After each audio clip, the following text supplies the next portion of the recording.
皆さんこんにちは、五野へみきです。今日から就活の面接対策、これを3週連続でお届けしていきます。2027年卒、いわゆる27卒ですね。主に今の大学3年生の方、大学院1年生の方、動き始めたという方、たくさんいらっしゃるんじゃないかなというふうに思います。私は母校の大学生から OG 訪問を受けておりまして、秋になってやっぱりリクエスト増えてきていますね。で、いざですね、就活が始まっていって、就活の面接が始まっていった時に、ほとんどの学生が思うこと、こちらじゃないでしょうか。準備不足。はい、私もそうでした。はい、今回はですね、就活の面接で必要な準備まとめておりますので、何からやったらいいかわからない、そんな学生さん、院生の皆さん参考にしていただければと思います。スピーチトレーニング。それでは就活の面接に向けて必要な準備、私が考えるこれは必要だなと思うことをまとめてみました。その1、面接の回答を用意する。その2、一人でリハーサルする。その3、できれば誰かと模擬面接。その4、どこでもいいから一つ受ける。その後、受けた面接を振り返る。ここまでを第一志望の企業の面接が始まる前にできるといいですね。結構ハードルは高いんじゃないかなというふうに思います。まずその1、面接の回答を用意する。これだけでもかなり時間かかりますので、まずこれにぜひ取り組んでいただきたいなと思います。で、私の方で考えましたよくある質問、想定質問ですね。一覧を出していきます。一覧を見るだけでおえっとなると思いますので、まずは準備しないとまずいぞというのを感じていただきたいなと思います。想定質問、まずは自己理解系ですね。はい、定番の質問ですね。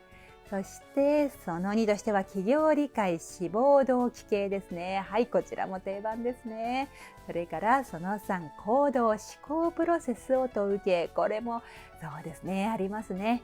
その4、将来像価値観系。はい、ここは考えておかないとパッと出てこない。その後、その他変化球とか深掘り系ですね。はい、いかがでしょうか。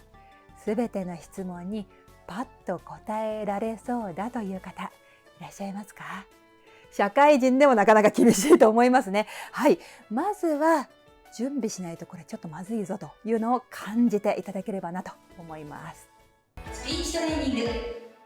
さて、先ほどお伝えした想定質問全部まるっと回答を考えてから初めての面接というのは実際難しいと思います。それよりもどんどん受けた方がいいですし、特にインターンは募集も早いので早く受けた方がいいと思いますね。ということで、これだけはという想定質問、私の方でピックアップしております。まずその1、自己理解系からはこちら。あなたの強みは何ですか？これ必ず聞かれます。学生時代に力を入れたこと何ですか？略して学力ですね。これも必ず考えておいていただきたい。あとは大学院で研究していること、専攻していること、こちらもパッと答えられるようにしたいですね。その2、企業理解志望動機系からは、なぜこの会社を志望したのかという志望理由、あとは会社に入ってやりたいこと、ここも考えておきたいですね。その3、行動思考プロセスを問う系からは、失敗した経験とその時の対応、エピソードをちょっと思い出しておきたいですね。あとは将来像価値観系。これはちょっと後ででもいいかなと思うところですね。あとは聞かれた時にパッと答えられなくても、そうですねって考えながら答えてもいいかなというところですね。その後、その他からは最近関心のあるニュース、これマスコミ系、テレビ、ラジオ、あとは出版とか、そういったところだと聞かれると思っておいた方がいいですね。あとは逆質問、逆に当社に質問はありますか？これを聞く企業まあまあ多いので、質問ないでもいいんですけれども、ちょっと考えておくといいですね。まとめます。ピックアップした質問の一覧です。だいぶシンプルになりましたね。スピーチトレーニング。それでは今回は必ず聞かれるこちら、学知化ですね。学生時代に力を入れたことは何ですかの回答を考える方法をお伝えしていきます。エントリーシートにも使える内容ですね。重要なポイントを2つお伝えします。1つ目、力を入れたことは一つでいい。これ本当に授業はもちろんサークルもアルバイトもとたくさん喋ってしまう方いらっしゃるんですけれども、これはお勧めしておりません。面接というのはですね、自分が話したいことを一方的に話すという場所ではないですね。一つ回答をしたら面接官が質問をしてくれるので、それに対してまた回答をするというのを繰り返すことで人柄を見てもらうということで、最初の回答であれもこれもだと聞き手、面接官の方は何から質問しようかなというふうに迷ってしまいますし、本当にそんなに何でもかんでも力を入れたのかなというのは疑問に思ってしまうところなので、いろんなことを頑張ってきたのであれば、面接全体を通してそれが伝わればいいんですね。なので、ガクチカの質問を1個で全部答えようとしない、力を入れたことを1つ選んでください。重要なポイントその2、具体的な回答をすること。これも大事ですね。具体的というのは出来事を話す。これトークの世界ではエピソードトークというふうに言いますね。エピソードトークをしてください。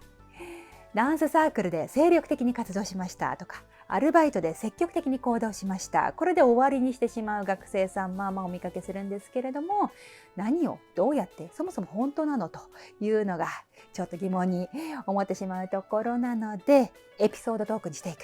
ダンスサークルで精力的に活動しましたということであれば、例えば帰ってからも一人で鏡の前で練習しました。ビデオを撮ってどこがずれているか細かく確認しました。このぐらい入れたいですね。アルバイトで積極的に行動したということであれば、例えばマクドナルドでアルバイトをしていてベビーカーを押している方がいたら、自分から声をかけて席を取りましたとか、自動ドアを押さえてサポートしましたとか、こういうエピソードを加えていただきたい。エピソードトークになると本当に力を入れたんだなというふうに伝わります。スピーチトレーニング。エピソードトークとても大事なんですけれども、エピソードが全く思いつかないとか、そんな大したことやってきてないとか思われる方が大半ですね。そういった皆さんにおすすめなのは生成 AI の活用です。もう便利な時代になりました。チャット GPT は無料版でもかなり、活用できますね。はい。で、注意点としましては、ガクチカを考えてくださいはダメですよ。これ抽象的な話になってしまったりだとか、自分の話じゃない話が出来上がってしまいますので、おすすめとしてはインタビューしてもらうですね。いわゆる壁打ち相手になってもらうというのがおすすめの使い方になります。なので生成 AI にこんな風に依頼をするというのがいいですね。面接の回答を準備しています。学生時代に力を入れたこと、この回答を考えたいので私にインタビューしてください。こんな風に依頼をすると、いつどこで何をどのようにみたいな質問をしてくれるはずなので、その質問に答えていく。で、いろいろ質問を答えた結果、最後に一番面接が盛り上がりそうなエピソードを選んでください。そんな風に依頼をすると、いい感じの回答が出来上がるんじゃないかなと思います。ということで、この YouTube3 週連続面接の就活の面接対策ということでお伝えしております。次回は私の強みの回答の作り方をお伝えしていくのと、その後は用意した回答の話し方ということもお伝えしていきます。五戸美希のスピーチトレーニング、学生さん、院生さん向けはオンラインサロンの学割プランご用意しておりまして、こちらで就活応援しております。詳しくはプラン一覧をご覧ください。メルマガも配信しています。メルマガは無料です。毎週話し方を解説するラジオをお届けしていますので、ぜひチェックしてください。今週も最後までご覧いただきましてありがとうございました。